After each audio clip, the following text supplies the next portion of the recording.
एक समय की बात है। एक गांव में सफेद साड़ी वाली चुड़ैल का आतंक था। चुड़ैल रात भर गांव में घूमती और गांव का जो भी आदमी उसे दिखाई देता उसे वो घायल कर देती। अरे कोई तो बचाओ, मर गया रे। एक रात हरिया अपने खेत से अपने घर लौट रहा था कि तभी अचानक उसके सामने चुड़ैल आ जाती है। अरे बाप रे, ये चुड़ैल कहाँ से आ गई? आज तो मैं गया काम से।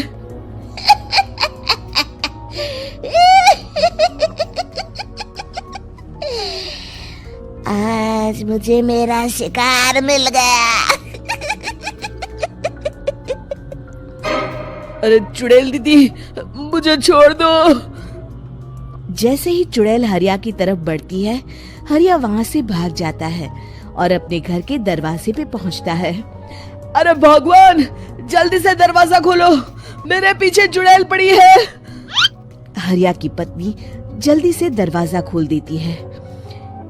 अरे आप इतना हाफ क्यों रहे हैं? अरे मेरे पीछे चुड़ैल पड़ी है, आज तो मैं बाल बाल बच गया। जल्दी से सभी दरवाजे और सभी खिड़कियों को बंद करके बत्ती बुझा दो। तभी चुड़ैल हरिया के घर के पास पहुंच जाती है। अरे वो आदमी कहाँ गायब हो गया? मैं भी देखती हूँ आखिर कब तक बचेगा। मैं अपने शिकार को इतनी आसानी से नहीं छोड़ती। इतना कहकर चुड़ैल वहाँ से चली जाती है।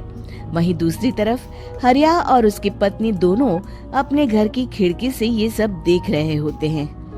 अरे बाप रे, ये तो बड़ी डरावनी चुड़ैल थी। अगले दिन ये बात आग की तरह पूरे गांव में फैल जाती है और धीरे धीरे लोग चुड़ैल के डर के मारे शाम होते ही अपने घरों से बाहर निकलना बंद कर देते हैं। कुछ दिनों के बाद भाई, मैंने तो इस चुड़ैल के डर के मारे रात को अपने खेतों को पानी देना बंद कर दिया है। कहीं मेरी फसल सूख गई तो मैं तो कहीं का नहीं रहूंगा। साहूकार का कर्जा कैसे चुकाऊंगा? अरे भाई, पूरे गांव वालों का यही हाल है। पता नहीं ये चुड़ैल हमारे गांव में कहां से आ गई। फिर एक दिन गांव के पास वाली नदी के किनारे एक बहुत बड़े तांत्रिक के आने की बात कुछ गांव वालों को पता चलती है। वो लोग जाके ये बात गांव के मुखिया को बताते हैं। मुखिया जी, नदी के किनारे एक बहुत ही पहुंचे हुए तांत्रिक बाबा आए हैं। हमें उनसे मदद मांगनी चाहिए। मैंने सुना है वो बड़े बड़े भूतों और चुड़ैलों को अपने वश में कर लेते हैं। मुखिया जी सभी गांव वालों को लेकर उस तांत्रिक के पास पहुंच जाते हैं।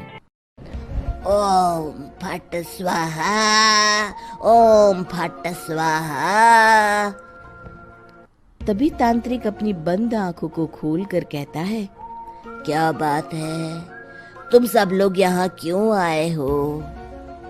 मुखिया जी उस तांत्रिक को सारी बात बता देते हैं। अच्छा, तो ये बात है। और तांत्रिक अपनी आंखों को बंद कर लेता है। मैं देख रहा हूँ तुम्हारे पूर्वजों ने बहुत पाप किए थे, जिससे ये गांव अब श्रापित हो चुका है। उसी के फल स्वरूप तुम्हारे गांव में चुड़ैल आई है। ये चुड़ैल बहुत खतरनाक है, ये किसी को नहीं छोड़ेगी। हे भगवान, मर गए रे, अब क्या होगा? तभी गांव के मुखिया जी कहते हैं, बाबा, इस चुड़ैल से हम सबको बचा लीजिए। कोई तो उपाय होगा। इसका सिर्फ एक ही उपाय है। सभी गांव वालों को बारी बारी हर दिन अपनी आधी फसल उस पहाड़ी के ऊपर बनी काली गुफा में छोड़ के आनी होगी। तभी उस चुड़ैल की भूख मिटेगी और श्राप का प्रभाव खत्म हो जाएगा और तुम सब जिंदा बच जाओगे। सभी गांव वाले उस तांत्रिक की बात को मान लेते हैं और वहां से चले जाते हैं। फिर अगले दिन से रोज उस गांव के लोग बारी बारी से अपनी आधी फसल उस काली गुफा के पास जाकर रखाते। कुछ दिनों बाद हरिया की बारी आती है। बाप रे, आज तो मेरी बारी है उस काली गुफा में जाने की। क्या करूं, वो तो बड़ी खतरनाक चुड़ैल है। मेरे तो हाथ पैर कांप रहे हैं। फिर हरिया डरते डरते अनाज की बोरियां अपनी बैलगाड़ी में लाद देता है। तभी हरिया की पत्नी उससे कहती है, देखो जी, संभल के जाना और किसी भी हालत में शाम होने से पहले वापस आ जाना। उस चुड़ैल का कोई भरोसा नहीं है जी। हरिया बैलगाड़ी में बैठते हुए कहता है, भगवान, मैं क्या वापस आऊंगा? लगता है अब तो मेरी खबर ही आएगी। इतना कहकर हरिया वहां से चला जाता है। रास्ते में जंगल से गुजरते हुए हरिया की बैलगाड़ी का एक चक्का बड़े गड्ढे में फंस जाता है। हे भगवान, अब ये क्या मुसीबत है? हरिया नीचे उतर के पूरी ताकत से अपनी बैलगाड़ी को गड्ढे से निकालने की कोशिश करता है। बहुत देर मेहनत करने के बाद हरिया की बैलगाड़ी उस गड्ढे से बाहर निकल जाती है। हे भगवान, अब तो शाम होने वाली है। आज तो मैं गया काम से। जैसे तैसे हरिया काली गुफा में पहुंच जाता है। अरे मर गया रे, यहाँ तो चारों तरफ डरावना माहौल है।